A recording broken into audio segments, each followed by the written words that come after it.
Sahabat sekalian, kita kembali dalam acara Cahaya Iman dalam episode tentang tasawuf.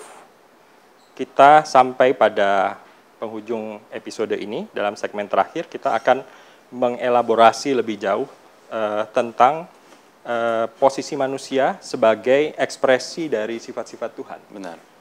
Mas Heri, Rasulullah SAW itu kita kenal sebagai kudwah, ya, sebagai contoh teladan yang sebenarnya itu bisa bermakna bahwa beliau adalah kombinasi dari sifat-sifat Allah yang paling akurat. Benar. Ini bagaimana ini penjelasannya? Iya. Kalau kita balik ke titik paling awal sekali ya, ada diskusi yang mengatakan bahwa sesungguhnya aku ingin dikenal, maka aku ciptakan makhluk. Jadi semua ciptaan ini pada dasarnya diawali dengan keinginan Allah untuk dikenal. Nah, apanya yang dikenal? Itu sifat-sifat Allah. Yang paling dominan apa? Dia selalu menyebut dirinya Rahman dan Rahim. Ada sekian sifat, kita tahu 99 yang dikenali. Tapi dia selalu menyebut dirinya di awal sebagai Rahman dan Rahim. Nah, cuman Rahman dan Rahim ini harus ada wadahnya kan. Dia harus menunjukkan kepada siapa kalau tidak ada makhluk. Atas dasar itu dia ciptakan makhluk. Nah, kemudian dikatakan bahwa hadis qudsi yang lain, sesungguhnya Adam diciptakan berdasarkan citra dia, gitu ya, citra Allah. Manusia ini secara sederhana bisa dikatakan sebagai kombinasi sifat-sifat Allah. Kita punya sifat tertentu yang dominan. Kalau dikatakan Mas Eri seorang yang baik hati, pemurah, bukan berarti hanya itu sifatnya kan. Mas Eri punya sekian sifat yang lain, tapi yang dominan adalah pemurah, misalnya begitu. Manusia adalah kombinasi dari sifat-sifat Allah. Allah menanamkan sifat-sifat mulia dalam diri setiap manusia sebenarnya. Nah, dari mana kita mengenali Allah Ta'ala? Sebenarnya dari manusia. Contoh paling akurat adalah Rasulullah SAW. Ini kita berbicara tentang sifat ya, bukan zat Allah. Benar. Zat Allah dan sifat Allah itu dua hal yang berbeda. Sebagai makhluk kita mustahil mengenali Allah secara total ya. Itu zat namanya. Bahkan Rasulullah pun mengatakan bahwa sesungguhnya aku bodoh ihwal zat Tuhanku. Itu zat. Cuman kita bisa mengenali Allah dari sifat-sifatnya. Sama seperti saya mengenali Mas Eri dari sifat Mas Eri. Tapi total Mas Eri lahir dan batin, sifat dan dunia batinnya saya mustahil mengenal Mas Eri. Demikian pula Allah Ta'ala. Allah punya sisi yang tidak mungkin dikenal. Itu sisi batin Allah Ta'ala. Nah, total Allah Ta'ala itu disebut zat. Cuman sisi yang bisa kita kenali adalah sifat. Begitu, Mas. Ya.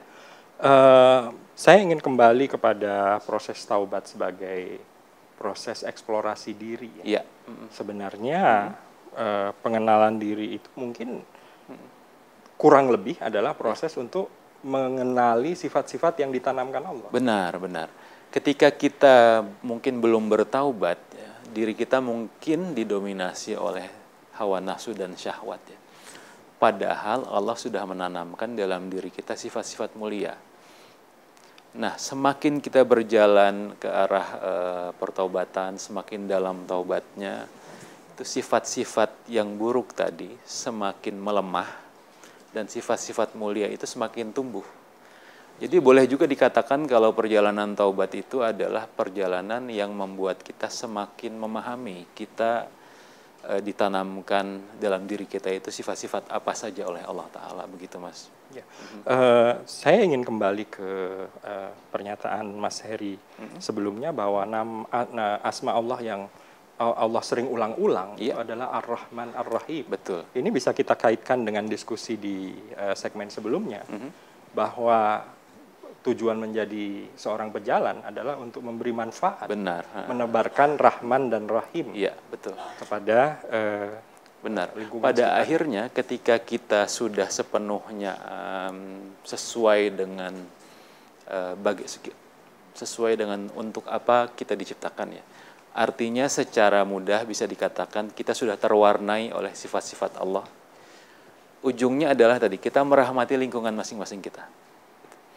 Kita memberi manfaat buat alam semesta kita masing-masing. Kita jadi perpanjangan tangan Allah Ta'ala dalam asma ar-Rahman dan ar-Rahimnya gitu. Ini mungkin juga membuat kita harus berpikir bahwa kita seringkali melompat ya. Untuk misalnya terlalu fokus dengan asma Allah al-ilmu. Ya, jadi fokus mencari ilmu, bahkan fokus berdebat dengan orang lain. Sementara melupakan aspek ar-Rahman ar-Rahim ini. Iya. Gitu. Mungkin kita bisa simpulkan bahwa dalam setiap pejalan kita berusaha pertama dan utama menumbuhkan sifat Rahman dan Rahim ini. Betul, gimana? betul. Menurut Mas Heri? Itu pasti terkait sebab ada hadis bahwa yang paling mendekatkan seseorang kepada Allah, yang paling Allah tarik adalah ketika si hamba memiliki sifat Rahman.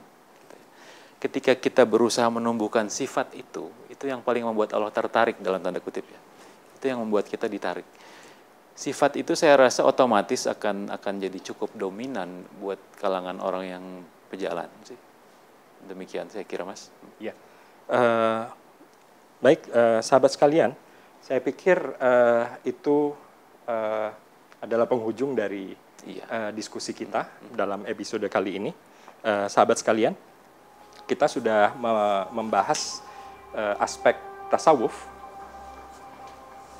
Tasawuf adalah bagian dari ad-din yang kita harus amalkan sebagai kelengkapan dari trilogi ya, 3 aspek iman, Islam, dan ihsan. Iya, benar. Ya. Dan aspek ihsan inilah yang berkaitan dengan terminologi tasawuf. Benar. Ya. Sahabat sekalian, kurang lebih itu adalah beberapa poin kesimpulan dari episode kita kali ini. Kita ucapkan terima kasih kepada narasumber kita. Sama-sama. Mas Heri Mardian. Nantikan acara Cahaya Iman episode berikutnya.